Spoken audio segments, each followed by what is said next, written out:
নমস্কার বন্ধুরা। তো আপনারা চিকেন মাঞ্চুরিয়ান তো অনেক খেয়েছেন। তো আজকে আমি বাঁধাকপির মাঞ্চুরিয়ান বল তৈরি করে দেখাবো। তো এটা খেতে খুবই টেস্টি হয়। তো কীভাবে বানাবো আপনারা শেষ পর্যন্ত ভিডিওটির সঙ্গে থাকবেন।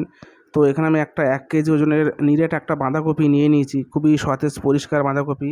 তো বাঁধাকপিটাকে 4 ভাগ আমি এভাবে কেটে নিচ্ছি এবং ছুরি দিয়ে যে শক্ত ডাঁটাটা থাকে সেটা আমি আলাদা করে নিচ্ছি এবং বাঁধাকপিটাকে মূলত কুচি কুচি করে কাটতে হবে। তো আপনি এভাবে কুড়েও নিতে পারেন বা ছুরি দিয়ে যদি কুচি কুচি করতে চান সেটাও করতে পারেন, কিন্তু ছুরি দিয়ে কাটতে একটু সময় লাগবে। তো আপনি জাস্ট এভাবে গ্রেট করে নিলে সেটা আপনার সুবিধা হবে।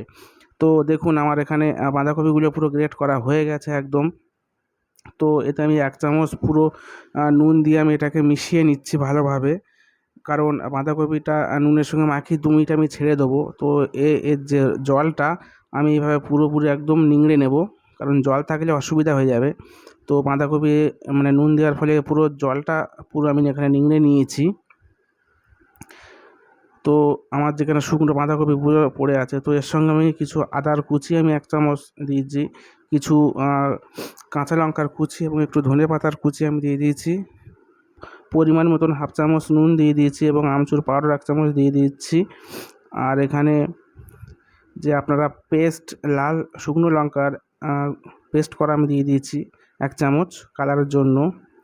1 চামচ ময়দা আমি দিয়ে দিচ্ছি এবং সেই চামচেরই আমি 3 চামচ কর্নফ্লাওয়ার দিয়ে দিচ্ছি।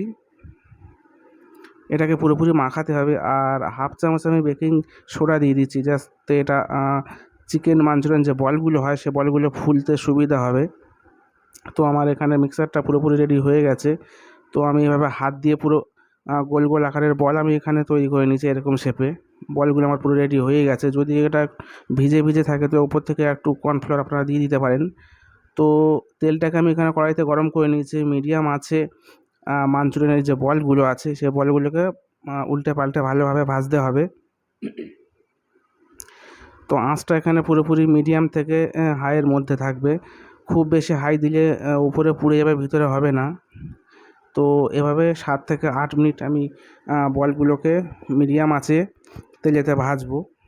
আর এভাবে ঝাঁঝরি দিয়ে একটু উল্টে পাল্টে দিতে হবে, যাতে পুরোপুরি সব দিকটা ভাজা ভালোভাবে হয়ে যায়। তো দেখুন আমার বলগুলো কালার একটু অন্যরকম হয়েছে, ভিতরে নরম নরম হয়ে গেছে। তো বলগুলো আমার ভাজা হয়ে গেছে, আমি এগুলোকে তুলে নিচ্ছি। তো এই অবস্থায় বলগুলোকে আপনি ঠান্ডা করে ফ্রিজে 4-5 দিন আপনি স্টোর করে রাখতে পারেন, কোনো অসুবিধা হবে না। তো আমি এর যে চাটনিটার জন্য আমি যে সব মশলাপাতিগুলো কেটে নিয়েছি আপনারা দেখলেন। এই যেখানে আদা কুচি, রসুন কুচি এবং কাঁচা লঙ্কার কুচি আমি তেলে দিয়ে দিচ্ছি। তেলে এই অবস্থায় গ্যাসের ফ্লেমটা একটু হাই করে রাখতে হবে, একটু নেড়ে চেড়ে, যাতে আদা রসুনের গন্ধটা দূর হয়ে যায়। এবং তারপরে পেঁয়াজ কুচি কুচি করে কাটা ছিল সেটা আমি দিয়ে দিয়েছি। অনবরত নাড়তে হবে এভাবে। পেঁয়াজটা সফট হয়ে আসলে এখানে যে 3 রকমের আমি ক্যাপসিকাম নিয়েছি সেটা দেবো, যে লাল, হলুদ এবং সবুজ। আর কিছু পেঁয়াজ গাছ আমি রেখে দিয়েছি, এটা আমি একটু পরে অ্যাড করব। তো অনবরত এভাবে হাতা দিয়ে নাড়তে হবে। একটু সফট হয়ে আসলে হালকা আমি এক হাতা আমি জল এখানে দিয়ে দিচ্ছি। পরিমাণ মতো নুন আমি অ্যাড করলাম এবং একটু ভিনিগার দিয়ে দিলাম, একটু সয়া সস কালারের জন্য। আর সেই শুকনো লাল লঙ্কার পেস্ট 2 চামচ আমি টমেটো সস দিয়ে দিচ্ছি। তো দেখুন আমাদের কালারটা পুরোপুরি অন্যরকম হয়েই গেছে, একদম চাটনির কালারের মতন হয়ে গেছে। তো আর একটু সয়া সস আমি অ্যাড করলাম ফের পরে।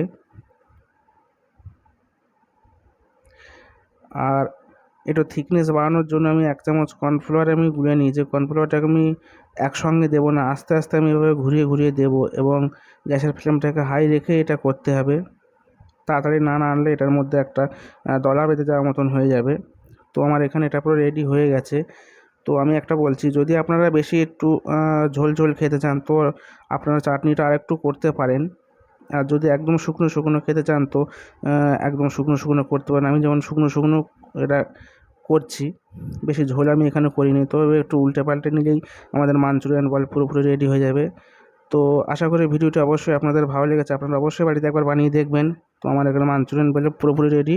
ভিডিও ভালো লাগলে অবশ্যই লাইক করবেন, শেয়ার করবেন, কমেন্ট করবেন, চ্যানেলটিকে সাবস্ক্রাইব